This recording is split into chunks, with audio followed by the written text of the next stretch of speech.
जय श्री राम दोस्तों। वॉक पे चर्चा में आपका स्वागत मेरे चैनल भारत का गौरव पे। हल्द्वानी में कुछ हुआ जो जहांगीरपुर में हुए दंगों का रेप्लिका है। द फेरोसिटी विद विच, जिस विभत्सा से, जिस एग्रेशन से छतों से पथराव होता है, अचानक लोग तलवार लेके आ जाते हैं, पेट्रोल बम लेके आ जाते हैं और हमेशा तैयारी में रहते हैं। ये ना सिर्फ एक हिंसक प्रवृत्ति के समाज की, एक पर्टिकुलर वर्ग की द्योतक है, बल्कि ये एक खतरनाक ट्रेंड है फॉर परपेचुअल वॉर, जिसके लिए लोग हमेशा तैयारी में रहते हैं कि ये चीज़ के लिए कभी भी कहीं भी आप साउथ चले जाएं, आप ईस्ट चले जाएं, आप वेस्ट चले जाएं, कलकत्ता से लेकर के गुजरात तक, जैसे कि साबरमती एक्सप्रेस गोधरा कांड में हुआ था कि कहीं से एक भीड़ आई थी पेट्रोल पंप लेकर पूरी की पूरी ट्रेन जलाने के लिए, बातचीत करने के लिए, मारपीट करने के लिए नहीं।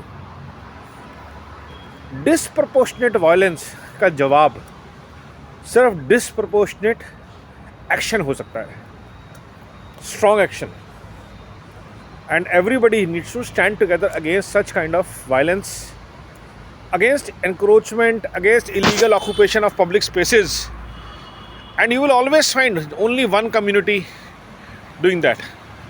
प्रोटेस्ट करना एक अलग बात है, लेकिन वायलेंटली प्रोटेस्ट करना एक अलग ट्रेट है और एक मानसिकता का ट्रेट है, जिहाद का ट्रेट है कि हम परपेचुअल लड़ाई में रहेंगे जब तक कि हमारे तरीके की सरकार बन जाती, और कहीं भी बन जाए लड़ाई में ही रहते हैं। ईरान, इराक, तुर्की, सीरिया, पाकिस्तान, बांग्लादेश, अफगानिस्तान, जहाँ भी देख लीजिए आप, परपेचुअल वॉर का माइंडसेट जो है वो डीएनए में है। और जहाँ ये शांति में है, सऊदी अरेबिया, ईरान कुछ हद तक, या दुबई या ओमान या मस्कट, वहाँ पे सिर्फ इसलिए हैं कि रूल्स इतने स्ट्रिक्ट हैं कि अगर आपकी आवाज़ आई तो गर्दन काट दी जाएगी वहाँ सब। वरना आप पूरा अफ्रीका देख लीजिए, कहीं भी देख लीजिए, ब्रिटेन देख लीजिए, यूरोप पूरा देख लीजिए, जहाँ पे ये लोग हैं वहाँ परपेचुअल अशांति में हैं। और सारे लोग ऐसे नहीं हैं, कुछ पढ़े लिखे लोग हैं इस कम्युनिटी में भी, मुसलमानों में भी, वो नहीं चाहते ऐसा हो, लेकिन उनकी आवाज़ जो है वो हार्डली 5-10-15% है। बाकी सबकी जो मानसिकता है वो मदरसों में ट्रेंड है। उनको बरेलवी बोल दीजिए या आप जो मर्जी कहेंगे, मदरसे एजुकेशन बोल दीजिए। माइंडसेट ये है कि you are in perpetual war, हमेशा जिहाद के मोड में रहो। और जिहाद ये नहीं कि बुराइयों के खिलाफ रहो, वॉर में रहो, खून खराबा करने के लिए तैयार रहो। और हल्द्वानी में एक एग्ज़ाम्पल बनाना पड़ेगा एडमिनिस्ट्रेशन को कि किसी भी तरह की इलीगल एक्टिविटी बर्दाश्त नहीं की जाएगी। If it means strong action, firing people on the spot, the arsonists, please do it. Arresting 1000 people, please do it. 100 bulldozers, please do it. क्योंकि नहीं तो यही चीज़ अगले 10 दिन के अंदर शाहीन बाग में होगी, दोबारा से जहांगीरपुरी में होगी, क्योंकि ये इस मोड से हटने वाले नहीं हैं। गुजरात में दंगे नहीं हुए 2022 के बाद क्योंकि सिस्टम ने बहुत स्ट्रॉन्ग एक्शन लिया उनके ऊपर। राइटर्स को मिसाल बनाया गया और अच्छे लोगों को समझाया गया, दोनों काम करने हैं। योगी जी के आने के बाद क्यों नहीं होते राइट?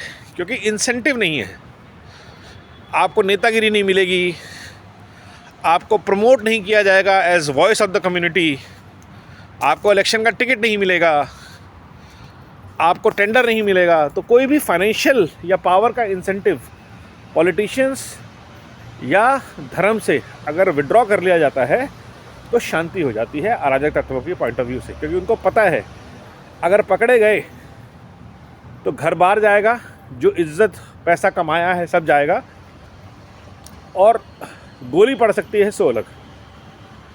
जब ये डर होगा तो सब लाइन पे चलेंगे।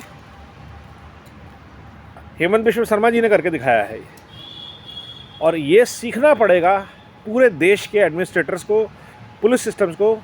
ड्रोन की मदद से लीजिए, छतों को ट्रैक कीजिए, जहाँ पत्थर रखे हैं, लोगों की आवाजाही ट्रैक कीजिए।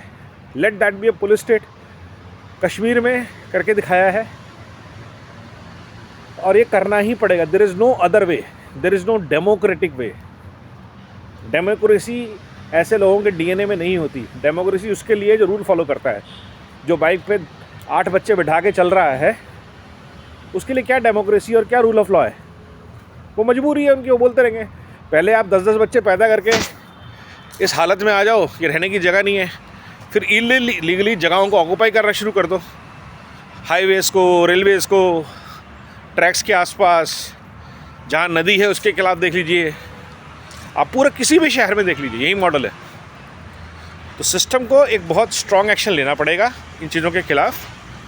होम मिनिस्ट्री लेवल से स्मार्ट पुलिसिंग यूज़ करते हुए, टेक्नोलॉजी को यूज़ करते हुए, ये लोग, इनकी इन्फॉर्मेशन, इनका मूवमेंट लोकल लेवल पे, नेशनल लेवल पे, इनका मिलना जुलना सब ट्रैक किया जाए। एंड ये जो इनमें से भी जो नेता किस्म के लोग हैं उनको उठा लिया जाए, क्योंकि ये भेड़ चाल वाले लोग हैं। आवाज़ लगेगी। बॉम्बे में भी हुआ था, एक किसी मौलवी को अरेस्ट किया गया। 1 घंटे के अंदर 10,000 लोगों की भीड़ आ गई, क्योंकि ये लोग टेक्नोलॉजी को यूज़ करते हैं, व्हाट्सएप वगैरह यूज़ करते हैं, ग्रुप्स बनते हैं, टेलीग्राम के ग्रुप होते हैं बड़े बड़े। एक ग्रुप में मैसेज जाता है कि यहाँ आ जाओ, तो कोई दिमाग नहीं लगाता, सब पहुँच जाते हैं। तो इस मानसिकता से, इस ब्रो कोड से निपटने का सिर्फ एक ही तरीका है, aggressive use of disproportionate power, rule, system and put them behind bars.